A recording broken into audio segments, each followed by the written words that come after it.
El siguiente espacio es un programa de opinión. Clasificación A, apto para todo público. El análisis, la información, los temas de la actualidad y las tendencias están en una sola frecuencia. Frecuencia Política. Frecuencia Política. En tu radio, en tu compu, en tu celu, en tu tablet, aquí por la señal de Pichincha Universal. Comenzamos. Buenas tardes, amigos y amigas de Frecuencia Política. Gracias por estar otro miércoles más siguiendo este programa. Gracias por acompañarnos hoy, miércoles 27 de mayo del 2020, haciendo Frecuencia Política por la señal de Radio Pichincha Universal. Como siempre lo decimos, buenos días, buenas tardes, buenas noches, según donde usted se conecte, porque ya sabe que no solamente llegamos a través de la amplia frecuencia que tiene Radio Pichincha Universal, en la 95.3 para Quito, 94.5 para el resto de la provincia de Pichincha, sino que además a través de nuestras redes sociales, cada vez son más grandes los seguidores, particularmente de las redes de la radio, de su página web, www.pichinchacomunicaciones.com.es, y también la posibilidad que tenemos de replicar algunos mensajes de este programa por nuestra cuenta de Twitter, Pavel ML, pero sobre todo la retransmisión que hacemos de este programa los días domingos a las 9:30 de la noche por la señal de Pavel Muñoz Asambleísta, la página web Pavel Muñoz Asambleísta de Facebook, Facebook Live. En realidad, perdón, no es página web, sino la página de Facebook Pavel Muñoz Asambleísta, donde hacemos la retransmisión de este programa. Contentos de estar una vez más con ustedes, siempre le decimos, en esta época de pandemia tenemos que hacer una grabación de este programa y eso hace que nuestra felicitación y nuestro reconocimiento para quienes están detrás de la producción, Paulina Enríquez, que hace la producción de este programa, el apoyo que nos da Freddy, el apoyo que nos da Eduardo desde la Asamblea Nacional, pudiendo grabar este programa, pero sobre todo el peso que ya cae en la publicación de este programa, en el equipo, en el gran equipo que tiene Radio Pichincha Universal, siempre nuestro saludo. Les decía esto porque en época de pandemia tenemos que grabar un poquito antes o el día después. Y en este día es miércoles también, 27 de mayo, pero lo estamos haciendo en horas de la mañana grabando este programa y usted a las 6 de la tarde ya empezará a escucharlo por la señal de Radio Pichincha Universal. Muchísimas gracias por eso. Decimos y hacemos este comentario porque solemos tener muchas veces gente que nos escribe en el momento queriendo hacer una pregunta, un comentario, pero entonces le recordamos que horas antes ha sido grabado este programa. Esto estamos obligados a hacerlo por las condiciones en las que hay que producir la radio en época de pandemia. Cuando esto se supere, volveremos a nuestra habitualidad, que es un programa en vivo y en directo para tener también la participación de todos ustedes. No quiero extenderme en mi nota introductoria, porque tenemos dos entrevistas que son muy importantes. Una pequeña entrevista corta, pero que es fundamental y de carácter informativa. El día lunes, en realidad que pasó, 25 de mayo, se pudo estrenar a las 8 de la noche un documental que se llama Lawfare, Caso Ecuador. Lo ha producido el colectivo que está detrás de un proyecto comunicacional que se llama Liñadura, particularmente su director es Mario Cornejo. Estaremos conversando con él para que nos cuente los pormenores de esta iniciativa. Un documental muy bien producido, de una alta calidad en su imagen, con un importante esfuerzo de producción. Se tuvo que trabajar al menos en Bélgica, en Ecuador, en México y en Estados Unidos, hacer la producción y postproducción. Tiene, digamos, los relatos de, me parece, más de 15 personas, se recuperan ahí los relatos, pero tiene un elemento muy importante. Busca darle una visión de conjunto a lo que es la, digamos, persecución política en el Ecuador. Se relatan los casos de Rafael Correa, de Jorge Glass, de los tres amigos, compañeros, colegas que tuvieron que pagar prisión, digamos, hace pocos meses, después de los hechos de octubre, Virgilio Hernández, Paula Pavón, Cristian González. No se puede recuperar el testimonio de Jofre Poma, lastimosamente, ahí tuvieron problemas en visitarlo, en poder levantar una entrevista, y los compañeros que están, digamos, asilados en territorio mexicano en este momento. Gran documental, vale la pena verlo. Vamos a conversar con Mario, él les comentará detalles y les decimos que nosotros seguiremos difundiendo, como lo hemos hecho, este documental. También debo decirles, estoy agradecido con Mario. Mario es parte de Línea Dura, les decía, un proyecto comunicacional, pero lo más importante es parte del colectivo Eloy Alfaro, un colectivo que junta en Estados Unidos, pero particularmente en el estado de New Jersey, suma a un conjunto de ecuatorianos y ecuatorianas que hacen patria fuera de su patria. Estos grandes ecuatorianos, estas grandes ecuatorianas que hacen patria fuera de su patria y que colaboran en todo sentido con el país y en este caso, digamos, con lo que ellos creen justo, adecuado, necesario que se conozca a nivel mundial. Así que estaremos conversando unos breves minutos con Mario Cornejo después de esta introducción y el plato fuerte lo hemos reservado para un invitado que siempre estamos gustosos de conversar con él. Jala mucha audiencia, digamos, por su conocimiento, su opinión. Nosotros tenemos alto aprecio y una gran amistad. Es el caso de Virgilio Hernández, con quien también estaremos conversando un poquito más adelante. Y con Virgilio nos buscaremos centrar, con esto quisiera terminar mi nota introductoria, con Virgilio nos buscaremos centrar en el informe a la Nación. Digamos, la pregunta que me harán ustedes es, ¿qué informe a la Nación?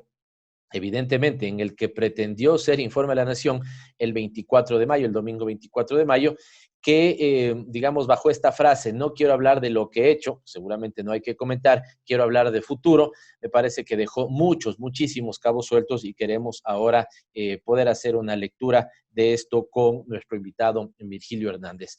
No mucho más que comentarles, ya saben ustedes las famosas leyes estas que hemos comentado, criticado, que han tenido mucho rechazo ciudadano, todavía no están aprobadas, están en el trámite todavía de su aprobación, terminaron ya y salieron con votación del Parlamento ecuatoriano, están en el análisis del presidente, él tendrá que vetarlo, el Ejecutivo tendrá que hacer el veto y volverá a la Asamblea Nacional para que se pueda ratificar en el texto original que había planteado la Asamblea Nacional o en los vetos que el presidente de alguna u otra manera deja ver que habría algunos vetos sobre esas iniciativas legales. Lo otro estuvo marcado, insisto, por el informe a la Nación que deja muchas críticas y, digamos, se presenta la semana, sí, con, digamos, una nueva novedad. Interesante también por su dinámica. Protestas sociales. Se han registrado protestas sociales en varias ciudades del país. Me parece que hay dos casos sintomáticos del día de ayer en la ciudad de Cuenca, una interesante movilización de estudiantes, todos respetando el distanciamiento físico, todos respetando, digamos, las normas de bioseguridad en este momento. Y hace 2 días, el día lunes, en la ciudad de Quito, también una importante y masiva movilización. Me parece que aquí conversaba con algunos colegas hace poco, en todos los espacios estará pasando lo mismo.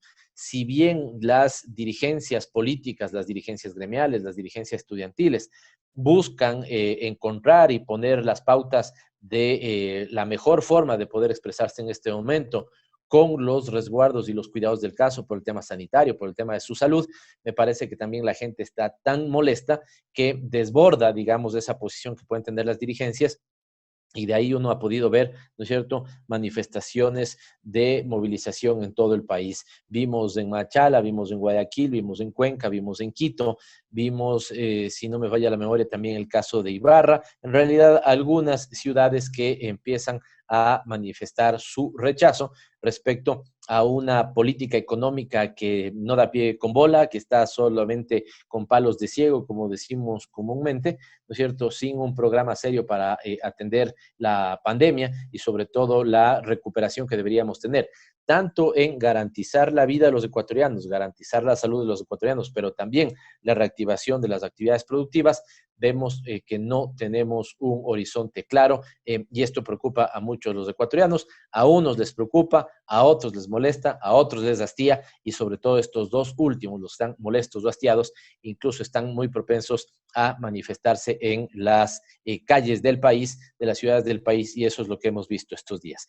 Sin más, una pequeña pausa para que podamos hacer, digamos, lo mejor de este programa. Las dos entrevistas, la primera pequeña, corta, precisa, informativa con Mario Cornejo y la segunda analítica, donde le dedicaremos mucho más tiempo con nuestro invitado central, Virgilio Hernández. Así que una pequeña pausa y seguimos con lo ofrecido en Frecuencia Política.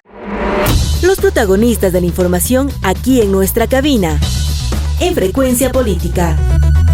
Dialogando con Queremos presentar, por lo tanto, a Mario Cornejo. Él se encuentra ya con nosotros, él vive en Estados Unidos, es ecuatoriano, él es máster, es director del documental Lawfare Caso en Ecuador. Mario ha ganado 2 premios, el premio Kodak Elite y producción audiovisual, con 20 años de, digamos, dirección en programas de TV, documentales y proyectos audiovisuales. Mario, qué gusto estás con nosotros, estás en Estados Unidos. Un abrazo para ti. ¿Cómo estás? ¿Cómo te va? Hola Pavel, qué gusto saludarte. Saludos a la audiencia que escucha tu programa. Aquí todavía nosotros en cuarentena en el estado Jardín en Nueva Jersey. Bueno, además ha sido muy golpeado, ¿no? Todo el estado de Nueva York. Entiendo que ustedes también han tenido que paralizar sus actividades. Mario se dedica, digamos, a la producción audiovisual, sobre todo, digamos, trabaja en fotografía. Pero lo más importante, Mario, que nos quieras comentar, eres parte también de un colectivo de estos que son ecuatorianos de primera clase, ¿no? Los ecuatorianos que hacen patria fuera de su patria, digamos, de esa fuerza migrante que ha sostenido al Ecuador en los peores momentos. Y tienen ahí un proyecto que es muy interesante, trabajan también con Línea Dura, digamos, medio de comunicación. Yo pude estar con ellos, muy agradecido la vez que me invitaron, y es muy interesante porque compañeros que trabajan haciendo conducción, que trabajan en ventas, que trabajan en construcción, de repente se suelen juntar los días viernes, me confirmará Mario, y hacer una especie de comunicación comunitaria. ¿Qué es, cómo está operando el colectivo de compatriotas allá en Estados Unidos y cuáles son sus proyectos comunicacionales, Mario?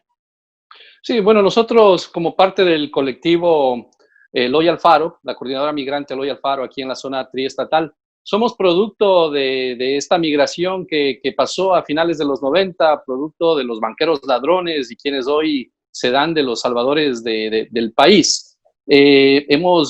Somos ecuatorianos con sentido de patria, y lo que nosotros hacemos es ayudar a veces en las problemáticas de comunicación que tiene nuestra comunidad, que es muy limitada aquí en los Estados Unidos.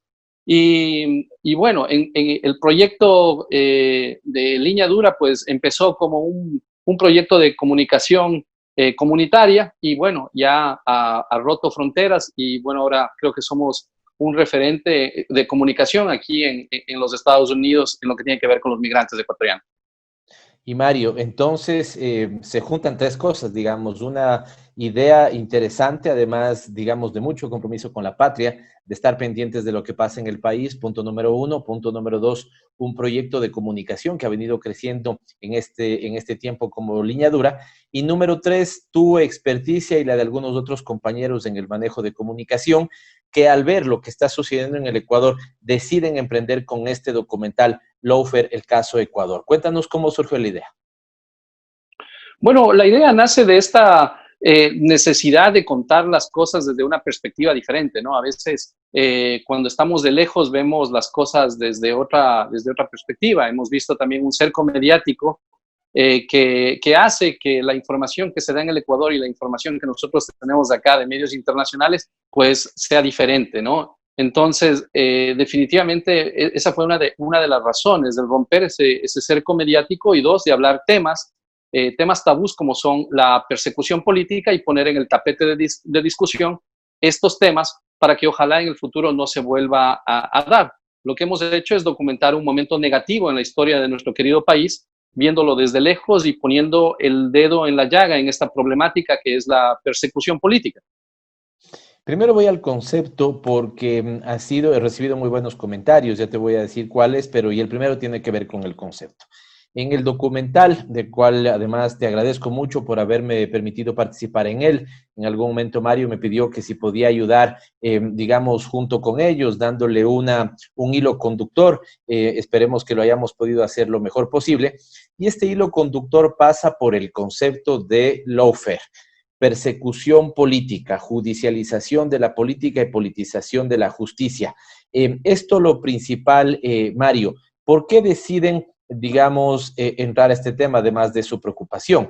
Y termino con esto, es también la necesidad, y esta es una de las primeras cosas que se ha comentado bien del documental, Mario, juntar las piezas que estaban dispersas, Cuando tú piensas en estos casos, piensas Rafael por un lado, Jorge Glass por el otro, Gabriela Rivadeneira por el otro, Virgilio Hernández por el otro, Paola Pavón por otro, y parece que no tienen conexión, cuando en realidad todos están cobijados sobre este tema de persecución política. ¿Cómo abordaste el tema?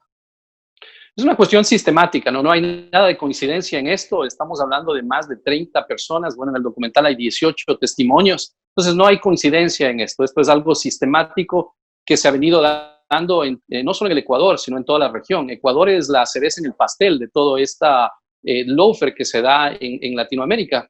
Y para la conclusión de esto es bien simple. Cuando hay persecución, se coopta la libertad.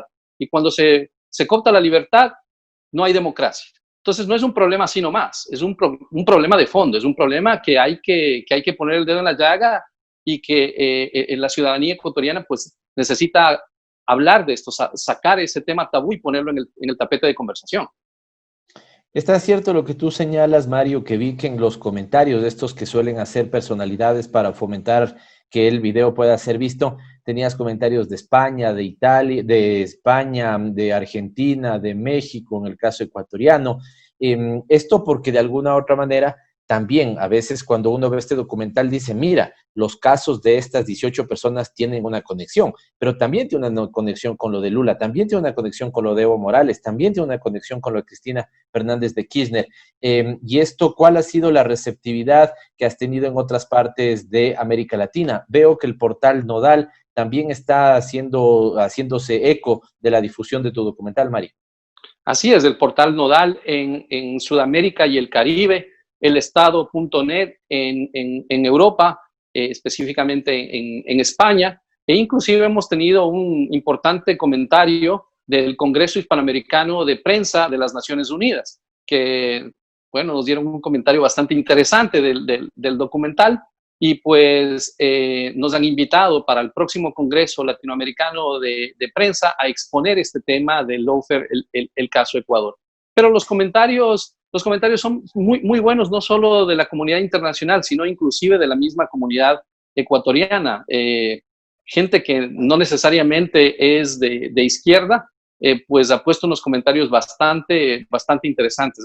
Así que creo que se cumplió el cometido, ¿no? Y el cometido era desempolvar el tema de la persecución política y creo que está ahora en el tapete de conversación el tema. Mario, han habido algunas experiencias, digamos, algunos intentos de poner esto en un relato estructurado. Nadie ha logrado un relato como el que logra el documental, más de 1 hora de relatos que pueden conectarse unos con otros. Pero también cabe destacar la calidad de la producción. La señal es nítida y se nota que hay un trabajo de producción. Al menos incluso tuviste que levantar información en 4 países. Bueno, se ve en Bélgica, se ve en México, se ve en el caso ecuatoriano y seguramente un trabajo de producción y postproducción en Estados Unidos. ¿Qué tal la experiencia en ese sentido? Bueno, Pavel, yo llevo 20 años en esto de las artes visuales. Como tú dices, hemos tenido reconocimientos internacionales. Nadie es profeta en su propia tierra.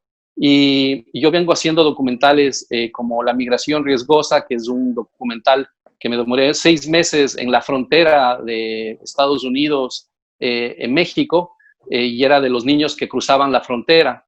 Temas bien trágicos como los perseguidos, los olvidados, que son gente que se perdió, más de 3,000 ecuatorianos que se perdieron en la frontera. Toda esa experiencia ganada en 20 años, en 2 décadas de trabajo cinematográfico, audiovisual, pues obviamente ayudó para que esta producción pues sea de la calidad y que haya tenido muy buenos reviews. Se nota, Mario, y felicitaciones por eso. 2 preguntas para finalizar, porque creo que vamos a tener que volver a conversar con Mario. Es un tema muy interesante. El tiempo, como hemos dicho, se queda corto para tener que analizar un informe que nunca hubo. Pero mis 2 preguntas finales son, Mario, el estreno fue el día lunes a las 8 de la noche. ¿Cuál ha sido el impacto en términos de visualizaciones? Está rodando ya por varios lados. Has hecho una cosa muy interesante, que es sano. Desprenderse en un momento determinado del producto y dejar que la gente lo haga suyo. ¿Cómo está funcionando eso? Tú lo has dicho, hemos liberado el producto nunca tuvo un fin económico. Lo que nosotros queremos es básicamente que la gente hable de esta temática y creo que lo hemos conseguido. El día del estreno tuvimos más de 120,000 personas que vieron el estreno por vía Facebook.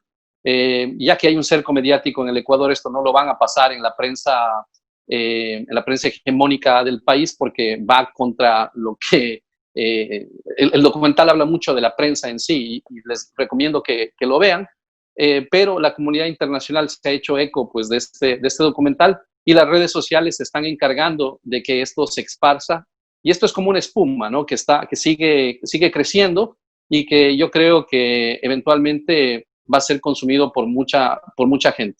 Vamos a tener, si me permites, un reprise este día viernes a las 7 de la noche por tu canal, por varios canales. Para la gente que no ha podido ver el documental, pues lo va a poder volver a ver este día viernes a las 7 de la noche. Eso te iba a decir y prácticamente has contestado mi pregunta final.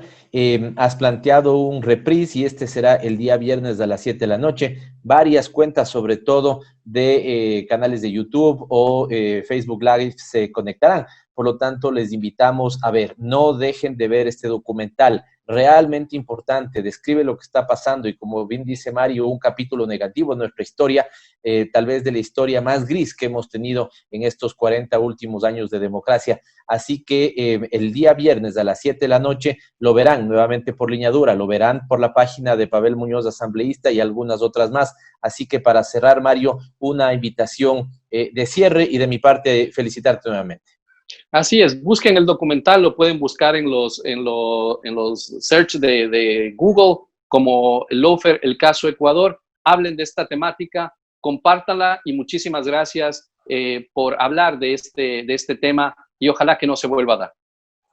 Mario Cornejo con nosotros, él es parte del colectivo Emigrante Eloy Alfaro, es parte también del proyecto comunicacional Liñadura y es el director de un documental que está dando muy buenos comentarios y que hablar positivamente por el Ecuador. La temática es negativa, pero el producto que relata esa temática es de gran calidad, así que le invitamos a verlo. Muchísimas gracias, Mario. Un abrazo siempre fuerte para todos los compañeros y las compañeras allá en el estado Jardín, en el estado de New Jersey, en este caso, para los ecuatorianos que nos siguen y a quienes les tenemos tanto cariño. Gracias, Pavel. Muchísimas gracias por la oportunidad, y no se pierdan el Lofer, el caso Ecuador, este día viernes a las 7 de la noche. No se lo pierda, lo comentar Lofer, caso Ecuador, seguiremos hablando de él, pero sobre todo usted búsquelo, véalo, apropiese y comente de él. Una pausa aquí en Frecuencia Política para pasar con nuestro siguiente segmento. Los protagonistas de la información aquí en nuestra cabina, en Frecuencia Política. Dialogando con... Efectivamente, interesante conversación con Mario Cornejo, lo hemos dicho, vale la pena ver este documental, estará también haciéndose una suerte de reestreno o reprise este día viernes a las 7 de la noche, no deje de verlo, vale la pena. Pero decíamos que lo más importante lo hemos reservado para la entrevista central y nos acompaña el colega, amigo, compañero Virgilio Hernández. Virgilio realizó sus estudios secundarios en el Colegio Nacional Juan Pío Montúfar, los estudios superiores en la Universidad Central del Ecuador, donde obtuvo el título de abogado. Algunos creen que es sociólogo, ventajosamente no le pasa como a mí, que creen que soy economista, no le hacen ese daño a Virgilio. Virgilio más bien se graduó de abogado, aunque efectivamente se ha dedicado mucho a las ciencias sociales, a la sociología, a la ciencia política, realizó su maestría en Administración Pública y Ciencias Políticas en la Universidad Católica del Ecuador, posteriormente otra en Ciencias Políticas en la Universidad Internacional de Andalucía. Ya nos comentará él si tenemos tiempo para eso. Estaba también haciendo sus estudios doctorales, si no estoy mal, en la Universidad de Buenos Aires. Conocía evidentemente sus estudios de posgrado, no sé si son los doctorales, no sé cómo estás con esto, Virgilio, ya nos comentarás, pero sobre todo ha sido y es un destacado político y líder político en el Ecuador, asambleísta nacional por 2 periodos, presidió la mesa de régimen económico y fue parte tal vez de el, digamos, proyecto político más importante de los últimos 12 años, que tiene que ver la Asamblea Nacional Constituyente, en la cual se pudo dar luz a la Constitución de Montecristi. Virgilio, qué bueno que estés nuevamente con nosotros. Gracias por aceptar nuestra invitación. Bienvenido. Un gusto, Pavel. Gracias por invitarme a Frecuencia Política para poder analizar, conversar sobre lo que pasa en el país, y efectivamente no podemos dejar de topar lo que dijo el presidente de la República el día domingo en lo que pretendió ser su informe a la nación. Y quizás solo quisiera poner el antecedente para el tema que has propuesto, de lo que yo señalé en las redes. Si es que tomamos en cuenta el tiempo que le escuchamos al presidente de la Asamblea, más la ceremonia y después lo que dijo el presidente de la República, fueron 2 horas perdidas, lamentablemente 2 horas perdidas en domingo, pero que al mismo tiempo nos reflejan 3 años perdidos de lo que ya en este momento es una tendencia y se dice que es el peor gobierno de la historia, pero sobre todo yo creo que son 30 años perdidos del país, 30 años retrocedidos en la democracia, son décadas en las que, décadas perdidas en las que el país ya ahora no ve precisamente lo que tú dices, no hay futuro. Si no pudo decir lo que ha hecho, porque es evidente que eso todos ya nos damos cuenta, lo que no ha hecho, menos aún pudo esbozar alguna línea de futuro que nos dé alguna esperanza, alguna certidumbre a los ecuatorianos y ecuatorianas. Virgilio, quiero empezar por esto, no lo había comentado antes, pero a mí me tocó por la experiencia profesional de estos años, digamos laboral de estos años, de estar al menos al frente de 3 informes a la Nación, sobre todo en la recopilación de su información técnica. Te diría y le comentaría a nuestra ciudad, la ciudadanía que nos escucha, al menos 1 hora, al menos un mes de poquísimas horas de sueño, preparando información, recopilando datos e indicadores, digamos, en todos los ámbitos, turismo, producción, digamos, balanza comercial, temas de seguridad, temas de educación, temas de salud, se consolidaba por sectores, se revisaba en largas reuniones, digamos, 2, 3 reuniones por cada cartera de Estado, luego por los sectores de coordinación, y tú llegabas con un informe que buscaba ser serio, responsable con el país y que sobre todo se centraba en dar cuenta de si habías avanzado, sí o no, dónde más, dónde menos, dónde estaban tus retos, ¿no es cierto?, respecto al Plan Nacional de Desarrollo. Nada de eso tuvimos, Virgilio. Tú fuiste, digamos, por 2 periodos consecutivos asambleísta, es decir, fuiste también testigo y revisor de los informes que debía presentar el presidente de la República ante la Asamblea Nacional. Es probable que presidiendo la Mesa Régimen Económico incluso te haya en algún caso tocado evaluar si la información económica que se presentaba estaba ajustada a la realidad o no, pero ahora no tuvimos, si acaso se salpicó una cifra, fue de casualidad, pero realmente muy poca seriedad en la presentación de este informe. Primero esta parte general, Virgilio. Datos se mostraron, avanza el plan de desarrollo, sí o no. Trabajamos en el plan de desarrollo, en ese plan prosperidad. Creo que todo eso quedó en la nebulosa, Virgilio. Sí, como tú bien señalas, Pavel,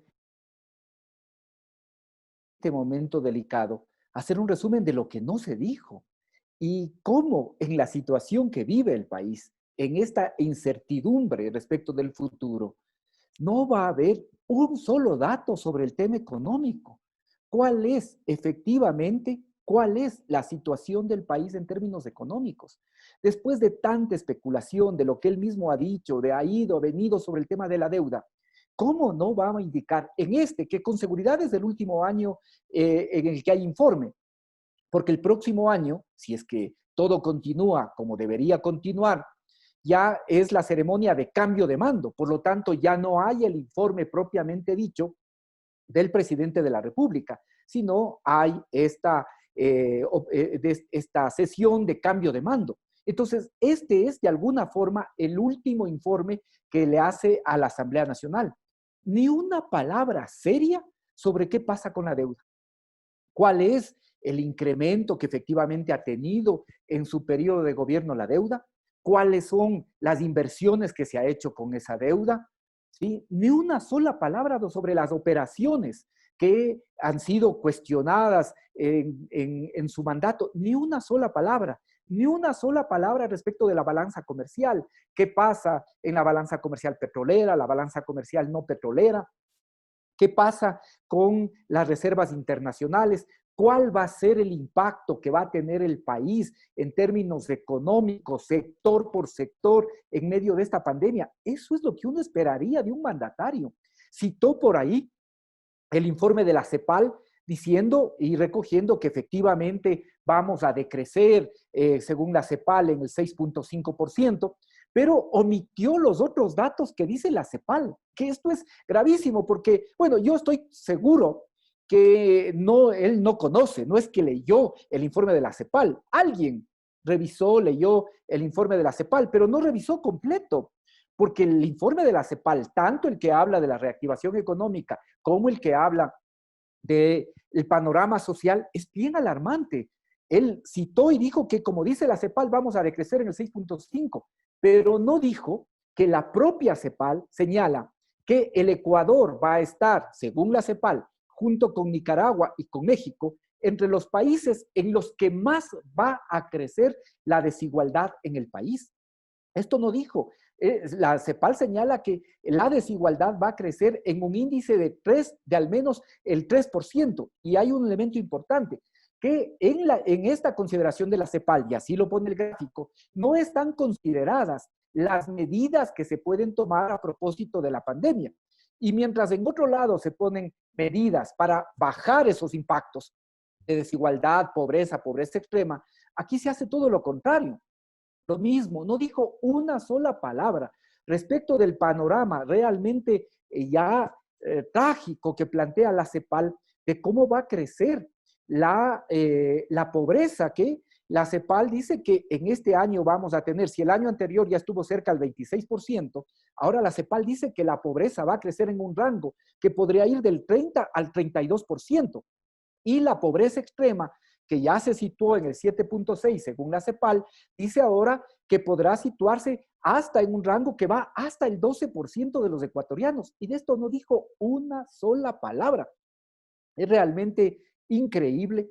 Volvió a decir con la misma irresponsabilidad que recibió una deuda de 60.000 millones y lo dice sin inmutarse. Y lo curioso es que ningún medio cuestiona esto ni confronta cuando sus ministros, y ahí tú eras presidente de la Comisión de Régimen Económico, pudiste recibir a los ministros que presentaron la proforma en el año 2017 y 2018, esos ministros del gobierno de Lenín Moreno, señalaban que la deuda externa estaba bordeando los 30.000 millones y con la deuda interna, es decir, tanto deuda consolidada como agregada, no llegaba al 40% del PIB. Sin embargo, volvió a repetir ese dato y ni un solo elemento que nos pueda decir qué es lo que pasa en la economía en el país y menos aún de cómo va a ser la reactivación económica en el Ecuador. Realmente fue lamentable en este tema de datos, de cifras y así todo. Y así todo, ya iremos avanzando en el diálogo porque lo que uno encuentra es que hay carencia de un real informe que nos dé cuenta ni de cómo estamos y peor, de qué es lo que piensa el gobierno de cómo vamos a estar. Efectivamente, Virgilio, señalas un tema sobre el cual quiero hacerte una pregunta, digamos, del tema famoso de la deuda externa. Recordemos que en su momento había dicho que son 60.000, es decir, que se había superado el techo de endeudamiento. Después, cuando tienen que salir sus autoridades a buscar financiamiento, evidentemente presentan otros datos. Nunca se había superado en la época de la Revolución Ciudadana ese 40%.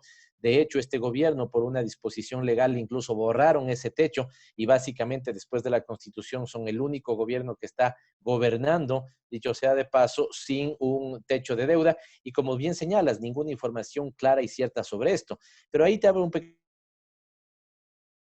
una forma también donde no hay ningún medio. Las redes sociales sí reaccionan, algún periodista un poco acucioso le podrá decir algo, pero con una especie de desdoblamiento, ¿no? Yo había escuchado lo del desdoblamiento, sé que se puede dar, pero nunca lo había visto tan claramente, al menos en la parte discursiva, ¿no es cierto? Y con una suerte de desvergüenza tan clara, ese desdoblamiento del gobierno anterior, del cual, ¿no es cierto?, no reconoce que fue vicepresidente de la República por 6 años de los 10 que se gobernó y vicepresidente del movimiento político que estuvo al frente de ese proyecto político por todo el periodo, digamos, los 10 años, y estuvo vinculado, digamos, con el quehacer público esos 10 años. ¿Por qué la prensa sobre esto no dice nada, no indaga. Al final, digamos, no fue pues el director provincial de cualquier dependencia regional, fue el vicepresidente de la República, ¿no es cierto? Y habla, digamos, con esa suerte de desdoblamiento, el gobierno anterior, la deuda del gobierno anterior, la corrupción, entre comillas, del gobierno anterior, sin presentar documentación, información que sustente lo que sostiene Virgilio. Sí, porque es un mago, realmente es un mago, debería de dedicarse a esas actividades, es un mago, porque hay estas posibilidades de desdoblamiento, habla del gobierno anterior como si él no habría sido parte de ese gobierno, 6 años de vicepresidente, 4 años en representación y en tareas diplomáticas, y ahora habla cuando, como tú dices, no solo tenía responsabilidades como segundo mandatario, sino además también responsabilidades políticas en ese movimiento. Entonces, ya es realmente, yo digo, es un caso clínico, realmente ya es un caso clínico esta capacidad que tiene para desdoblar, ¿sí? Y ahora veo que como esto parece que es contagioso, lo mismo está pasando con el actual vicepresidente, en el que además evidentemente se notan las tensiones, pero parecería que eso hace escuela. Y ahora también cuando uno ve las actuaciones y lo que pasa al interior del gobierno, en el que cada día son más evidentes las tensiones, también ve que se repite, que el vicepresidente en funciones aparece desdoblándose como que no tiene ninguna responsabilidad con el gobierno que preside Lenín Moreno. Y eso hace Lenín Moreno. Y todo eso es posible porque efectivamente hay una complicidad de los grandes medios de comunicación que a pesar de que se empieza a ver fricciones, eso es evidente, que empieza a haber fricciones entre las principales autoridades, entre el gabinete, ahí no hay un gobierno, ahí hay múltiples gobiernos, cada uno respondiendo a distintos grupos de interés, cada uno en pugna, cada uno buscando determinados intereses, eso ya es cada vez más evidente. Entonces, ¿qué es lo que pasa? Que a pesar de que empieza a haber y se empieza a resquebrajar la relación entre las principales autoridades, entre el gabinete, con algunos de los grupos de poder, son importantes leer las pugnas que existen entre sectores más vinculados al capital financiero y otros vinculados al capital productivo. Y esto se nota permanentemente en el juego político. Y lo mismo con los medios de comunicación. Empieza a haber fricciones, tanto que algunos medios han tenido que evidenciar el mal manejo de la crisis sanitaria, como también los actos de corrupción que ahora cada día son más evidentes y más numerosos. Entonces, a pesar de que hay todo esto, yo creo que todavía sigue habiendo como algo que les cohesiona.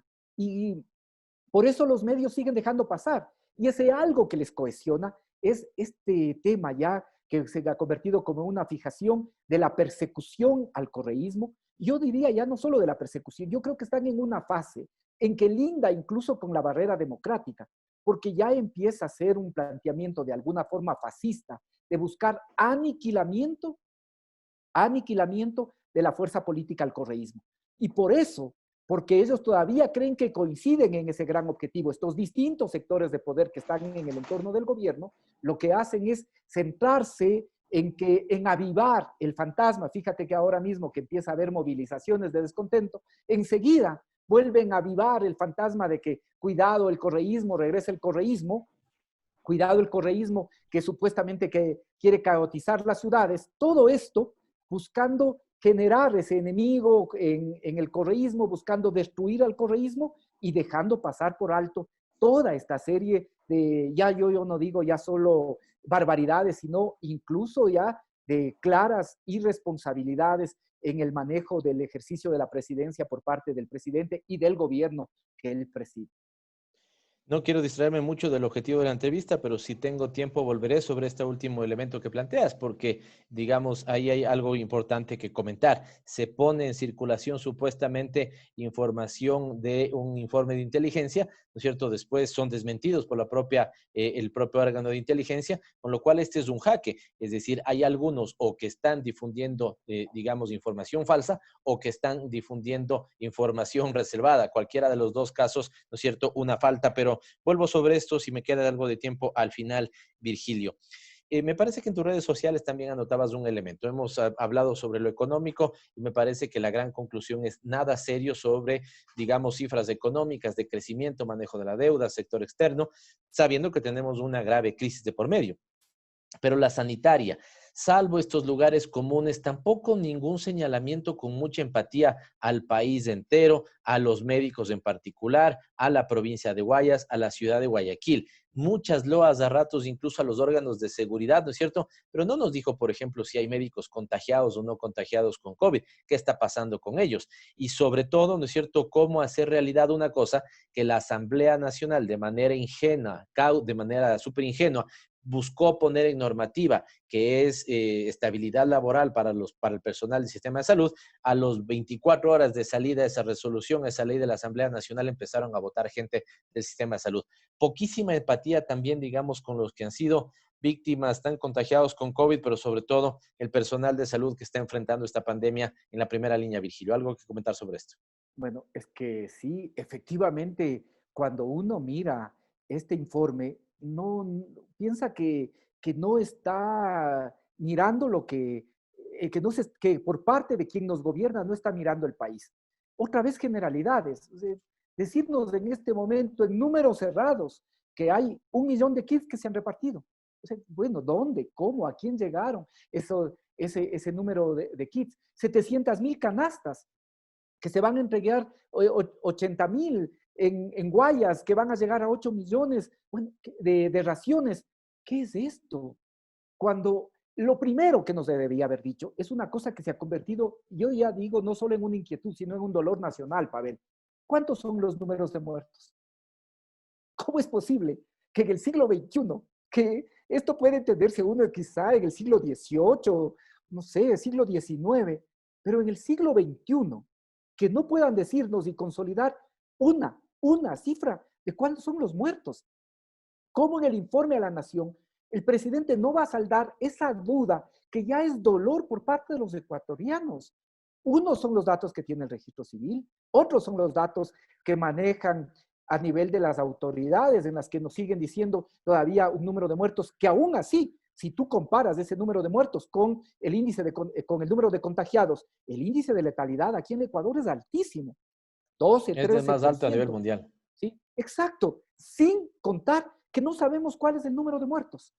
¿Cuál es el número de muertos, por favor?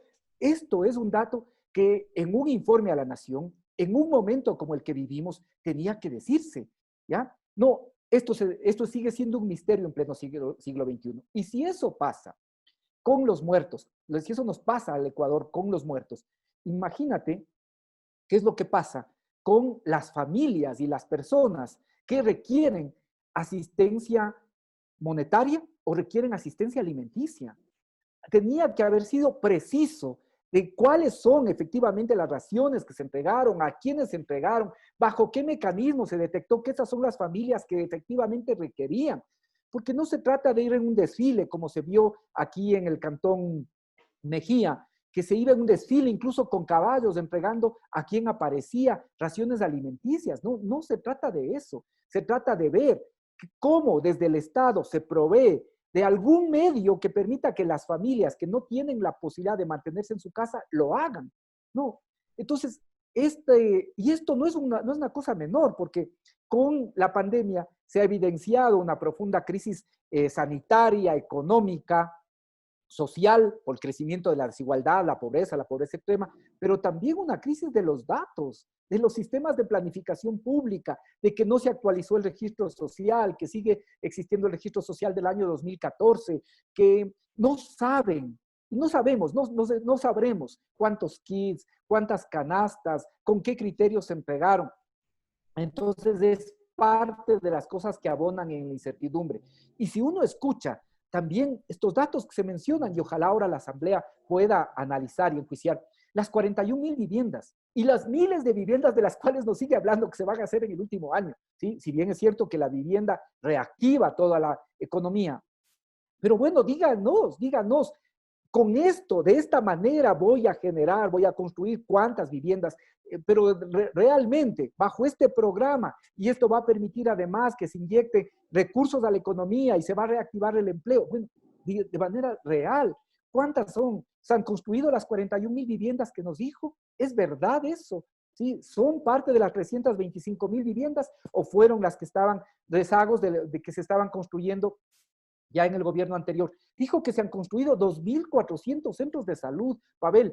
Pero antes de 2.400 pasar centros. de las viviendas, Virgilio, con un dato importante, tú esto lo conoces bien, digamos, ahí hay la gran mentira, digamos, en época de campaña. En un momento determinado da datos generales donde incluso dicen las viviendas proyectadas. Claro, si fuera por proyectadas, yo pongo, digamos, 3 millones de 1 millón, viviendas. El tema claro. es cuántas ya había, ¿no es cierto? Y solamente se entregaron, cuántas han sido efectivamente construidas y cuántas en este año para terminar. Pero nada de eso en el tapete, Virgilio. Súmale lo que estabas planteando y te pongo un elemento para que puedas seguir desarrollando. El famoso tema del empleo. Recuerda que en época de campaña más bien hablaba de, un momento se confundió incluso, ¿no es cierto? 1 millón de empleos. Después dijo, no, no son 1 millón, son 250,000 anuales, por año. lo cual también te da 1 millón de empleo. Y algunos ya empiezan a decir que más bien lastimosamente y con mucha preocupación se va acelerando el país a el 1 millón de despedidos más que el 1 millón de nuevos empleados, Virgilio. Sí, es que como nada tiene rigurosidad, yo te digo un dato que se pasó así y que no he visto, que ha sido recogido por los medios. Habló de 2.400 centros de salud. 2.400 centros de salud son fácil, digamos, no se puede hacer así, pero son 100 en promedio por provincia. Quizá unas provincias, las más pobladas, con mayor número de centros. Eso se nota, pues. 2.400 centros de salud en el país se nota. Y él habló de 2.400 centros y pasó como si nada. Habló de 3.040 nuevos médicos contratados, pero no dijo una sola palabra de los despedidos en el sector de la salud, no dijo una sola palabra de por qué no se invirtió todo lo presupuestado en el año 2018 en el sector salud, en el que aproximadamente no se gastó 500 millones que estaban proyectados. Y como el presupuesto del 2019, tú sabes, se hizo no sobre la base de lo presupuestado inicialmente, sino del consolidado, de lo gastado, en el año 2019 se rebajaron 500 millones y esto nos cuesta en vidas a los ecuatorianos. Nada de esto se dijo con seriedad. Entonces, uno ve que en lo económico nos queda mayor desesperación e incertidumbre porque no tenemos la menor idea de qué es lo que se le está planteando al país para poder salir de esta situación realmente complicada, difícil, la más grave que seguramente habremos enfrentado yo diría, no solo en los últimos años, con seguridad será de las más graves que hemos enfrentado, por lo menos en el último siglo. Entonces, no dijo una sola palabra de esto, no hubo seriedad en el informe social, no hubo ninguna coherencia tampoco en dibujar qué es lo que se piensa hacer, cuál es ese pacto con los sectores productivos. Anunció que, si bien es cierto, no va a vetar la ley, dijo que va a quedarse así la ley y que va a hacer un cobro anticipado de impuestos a todas las personas que ganen más de $5,000 mensuales y también a las empresas. Creo yo, algún pacto hay ahí, porque veo que hay coincidencia con quien cogobierna, que es Guillermo Lasso. Dijo también, ya los más ricos tenemos que contribuir, ¿sí? Pero ¿cómo va a ser eso? Efectivamente, esto además, el cobro anticipado de impuestos, pudo haberlo hecho no ahora, pudo haberlo hecho el primer día, el 16 de marzo, cuando decretó el estado de excepción, pudo haber declarado el cobro anticipado de impuestos. Ahora recién lo anunció. Entonces, realmente creo que el informe a la nación es, en este momento y en la situación del Ecuador, es una burla, es un acto de suprema insensibilidad y yo ya diría que es una vileza. Decir y presentar ese informe ya no solo refleja la traición, yo creo que además ya refleja ensañamiento, vileza y que, como él mismo dijo, le importa un bledo realmente el Ecuador. Efectivamente, sobre esta base de no quiero que me recuerden, pero hay que decirles que a las personas se les recuerda no solo por lo bien que hacen, sino también por lo mal que hacen. Así que el hecho de hacer las cosas mal no es garantía de que no se lo recuerde, sino que un gobierno también suele ser largamente recordado por, digamos, el mal papel que hacen. Interesante conversación que estamos teniendo con Virgilio Hernández, ex asambleísta de la Asamblea Nacional, alto dirigente de la Revolución Ciudadana. Y voy al tramo final, Virgilio, para tres elementos ya más breves para ir cerrando esta entrevista, pero que tienen que ver con las consecuencias que se pueden desprender o qué es lo que se presenta en el ámbito político. Y tres cosas te voy a preguntar una por una. La primera, se advierte, se dice, ha sido presentado y al menos incluso ayer se escuchaban algunos rumores, alguien ponía que se empiezan a analizar carpetas en Carondelet sobre el nuevo ministro de Finanzas, pero está planteado en la Asamblea Nacional un juicio político al ministro de Finanzas. ¿Necesario, pertinente? ¿Qué expectativa puede tener la ciudadanía de esto, Virgilio? Mira, ahí esperemos que en esto la Asamblea, todos los bloques han manifestado su desconcierto con quien es un directo responsable de la situación, no solo de la economía, sino de la situación del sistema sanitario. Y además yo creo que también es de alguna forma responsable político de haber torpedeado lo que podría haber sido un momento de acuerdo nacional cuando todas las fuerzas políticas le respaldaron políticamente al gobierno y le dijeron no pague la deuda y veamos cómo renegociamos en las actuales condiciones, incluso cuando en los propios organismos internacionales como el FMI, el Banco Mundial, señalan que la prioridad debe ser la salud de la población, aquí se pagó. De tal forma que sería ya vergonzoso, creo que esa es la expresión, que la Asamblea deje ir al ministro Martínez sin que se le enjuicie políticamente y sea destituido por la Asamblea Nacional. Realmente el daño que ha ocasionado, no solo a la economía del país, sino que ha ocasionado a la vida, a la salud de los ecuatorianos, no permite que él salga impune. Tiene que haber un juzgamiento político al ministro Martínez y no descarguemos la responsabilidad de quien tiene. Es el presidente porque es prisionero de grupos de poder. Esto me parece que lo que se refleja claramente es eso, que es prisionero de grupos de poder. No tengo mucha expectativa de quién pueda venir, quizá algún poco más de sentido común, quizá no sea tan obsecuente con cumplir con los intereses de los acreedores del Ecuador, pagar la deuda, pero realmente no veo que pueda haber por ahí alguna posibilidad que nos haga ver que van a cambiar las cosas, porque me parece que efectivamente es un gobierno prisionero de distintos grupos, de distintos sectores que además ahora también están en plena disputa. Veamos que si la Asamblea es capaz de resistir, y aquí ya ahora uno sí se preocupa, uno como ciudadano, pero debe estar preocupado quienes conforman la mayoría de la Asamblea, porque hubo también una advertencia. Dijo que les dejen trabajar a los ministros. Es que el informe tuvo cosas jocosas. Uno cuando oye cosas así dice... Esto es tragicómico, yo lo decía, hay cosas que te dan ganas de llorar y otras que te dan ganas de reírte a carcajadas, Sí, ¿no? sí, exacto. Ya, o uno de las iras, para no llorar, tiene que reírse, porque hay cosas que ya son tragicómicas, que exactamente. Decir que les dejen trabajar a los ministros, ¿sí? Cuando precisamente una mayoría de la Asamblea obsecuente con mecanismos que están dudosos, que algún día se sabrá, ¿sí? Acaban de aprobar leyes que son nefastas para la economía y para la situación social del país, ¿sí? Eso ya uno no sabe si llorar, si reírse, si hacer sonar con más fuerza las cacerolas, ¿sí? Ya no sabes. O creo que hay cosas que alucinan, yo no sé, que seguramente desayunó langosta con champiñones, pero se equivocaron en la cocina de Carondelet y le pusieron de esos hongos alucinógenos, porque es el único que ha visto en este tiempo a la misión Casa para Todos y a la misión que preside doña Rocío de Moreno. Es el único que ha visto. Si tú te metes en la página de la misión de las Manuelas y en Casa para Todos, no, ni siquiera hay información. Ahí los sectores, ¿no es cierto?, que ya eran vulnerables, han pasado a ser invisibles porque ahora no se sabe qué pasa con los viejecitos, como despectivamente se les llamaba, o con las personas con discapacidad. No hay un solo informe serio consolidado en esa página, ¿sí?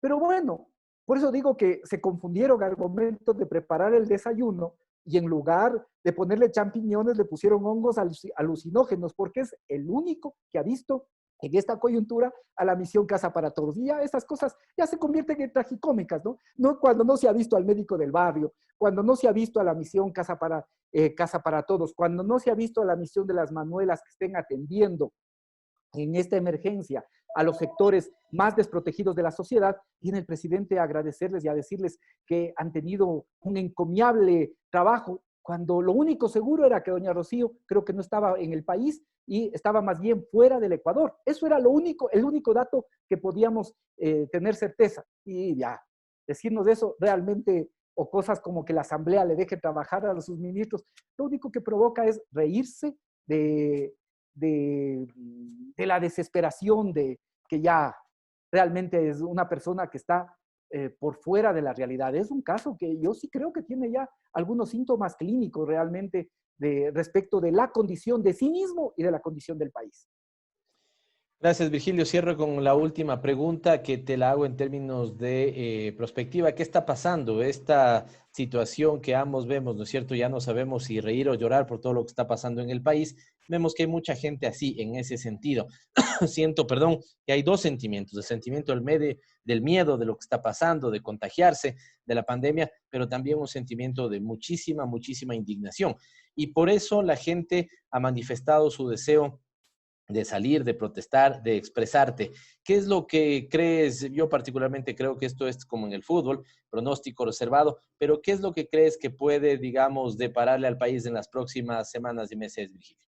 Como tú dices, es impredecible absolutamente. Y como es impredecible, ya están buscando también construir un escenario para seguir en un capítulo más de la persecución. Ya tienen ahí a los órganos de inteligencia, conjuntamente con portales de dudoso profesionalismo, señalando que, o buscando responsabilizar al correísmo y a otros sectores de las movilizaciones que puede haber, cuando lo que tienes en este momento es una indignación que se vuelve generalizada. Cuando hay miles de estudiantes que ven amenazado su futuro porque hay un recorte a las universidades, evidentemente dejan los cuidados de estar en su casa para poder salir a reclamar. O cuando la situación de la salud sigue poniendo en riesgo a los trabajadores de ese sector, evidentemente cuando terminan su turno, lo que hacen es manifestar su indignación.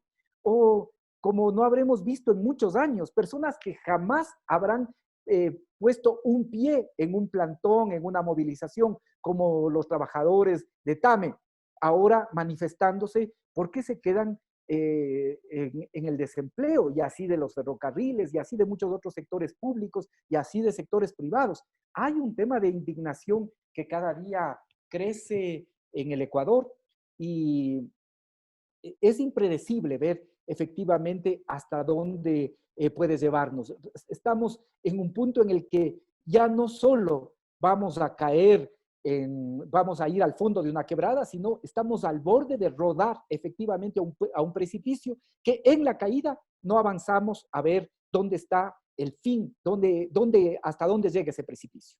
Muchísimas gracias. Esta participación interesante, como siempre, lúcida, como siempre, de Virgilio Hernández, ex asambleísta del Ecuador, alto dirigente de la Revolución Ciudadana, haciendo un repaso de lo que está sucediendo en el país, manifestando sus críticas, como las tenemos seguramente. Veía hace poco unas nuevas encuestas, ya solamente el 6% de los ecuatorianos creen en la palabra presidencial, es decir, de cada 10 ecuatorianos, ni siquiera uno llega a creer en la palabra del presidente, y esto es absolutamente preocupante, el punto en el que estamos. Advierte Virgilio, así lo hacemos también, una mediocridad, una vergüenza, digamos, de la presentación del informe de la Nación, ningún dato de por medio, ninguna cosa que se pueda verificar.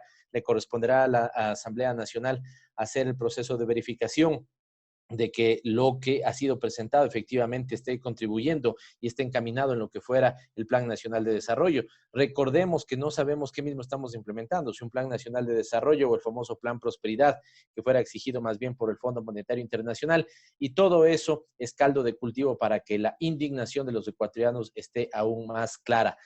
¿qué culpa va a tener, digamos, o cómo no compartir el sentimiento de pesar de los estudiantes cuando salen a la calle porque ven digamos, su futuro frustrado? ¿Cómo no tener empatía con esos miles de trabajadores que están siendo desempleados y que su única forma es tener que salir a protestar o salir con su cacerola, ¿no es cierto?, hacerla sonar? Así que eso efectivamente es lo que está pasando en el país. Muchísimas gracias, Virgilio. No sé si quieras cerrar con alguien de parte de Frecuencia Política, cerrar con algo de parte de Frecuencia Política. Agradecerte mucho porque hayas atendido nuestra invitación. Muy amable. No, un gusto siempre, Pavel, y en medio de todo hay que hacer las cosas para que no perdamos la esperanza y decir, alguna posibilidad tenemos de encontrar un camino, un recoveco por donde empezar a reconstituir la esperanza para el Ecuador. Estas han sido las opiniones de Virgilio Hernández, amigo de esta casa, amigo de este programa, pero sobre todo un, digamos, alto dirigente político del lado de las causas justas, del lado de los sectores populares. Muchísimas gracias a él. Continuamos con Frecuencia Política. De mi parte, me despido. Nos viene ya el Minuto ODS con María Belén Proaño. Siempre al equipo de producción, mi cálido abrazo. Y de parte nuestra, nos vemos el próximo miércoles aquí por Radio Pichincha Universal con su programa Frecuencia Política a las 6 de la tarde. Un fuerte abrazo con todos, con todas. Es tiempo de más información. En Frecuencia Política, el Minuto ODS. Buenas tardes a todos. Este pasado domingo, como todos los años, el presidente de la República emitió su informe a la Nación a propósito del aniversario de la Batalla de Pichincha que marca la independencia de Ecuador. Durante los 58 minutos que duró el discurso y a lo largo de las 9 páginas que leyó, lastimosamente no se toparon los temas de desarrollo sostenible ni de la Agenda 2030, compromiso adquirido por el Ecuador hace más de 5 años. Muchos de los temas topados por el presidente hacen alusión a los objetivos de la Agenda de Desarrollo Sostenible, pero no fueron abordados de una manera que nos permita saber si es que se están o no cumpliendo con las metas de desarrollo, ni nacionales ni internacionales. Gran parte del discurso se concentró en hablar sobre salud, los centros de salud que se han inaugurado durante estos 3 años. Sin embargo, no mencionó que entre 2017 y 2019 la inversión pública en el sector salud cayó un 64%, al pasar de 306 millones a menos de 110 millones. Estas inversiones hubieran sido vitales para una respuesta al COVID-19. Uno de los objetivos más relevantes de la Agenda 2030 es la erradicación de la pobreza. Sin embargo, esta temática no tuvo lugar en el discurso presidencial, que también debió mencionar que desde 2017 la pobreza no ha disminuido y 723.660 personas más están en la pobreza. Una vivienda digna es parte también de los Objetivos de Desarrollo Sostenible y uno de los ejes fundamentales de la propuesta de gobierno que llevó a Lenín Moreno al poder. Sin embargo, en su discurso se mencionó que entregaron, contrataron o están programadas 159.000 viviendas. ¿Cómo podemos conocer cuántas efectivamente fueron entregadas si se contabiliza en el mismo total a las que están programadas? En relación al empleo, otro objetivo fundamental de la Agenda 2030, el presidente se limitó a mencionar que 81 empresas han invertido en el Ecuador, generando 10.500 empleos. Sin embargo, olvidó mencionar que en el periodo entre 2017 y 2019, 200.000 trabajadores pasaron a la informalidad y 300.000 a un empleo no pleno. Podríamos mencionar muchos otros aspectos que el gobierno olvidó mencionar en su informe a la Nación y que deberían llamar nuestra atención porque son parte de los compromisos con los que ganó en las urnas y a los que Ecuador se ha comprometido a luchar. Al parecer, sirven para el discurso de las intenciones, pero no para el discurso de los logros. Soy María Belén Proaño y este fue el Minuto ODS. Gracias por permitirnos llegar una vez más a sus hogares por la señal de Pichincha Universal en la 95.3 en Quito y en la 94.5 en el noroccidente de Pichincha. Recuerden ver nuestro reprise en Facebook los domingos a las 21 horas por la cuenta de Pavel Muñoz de Asambleísta. Los esperamos.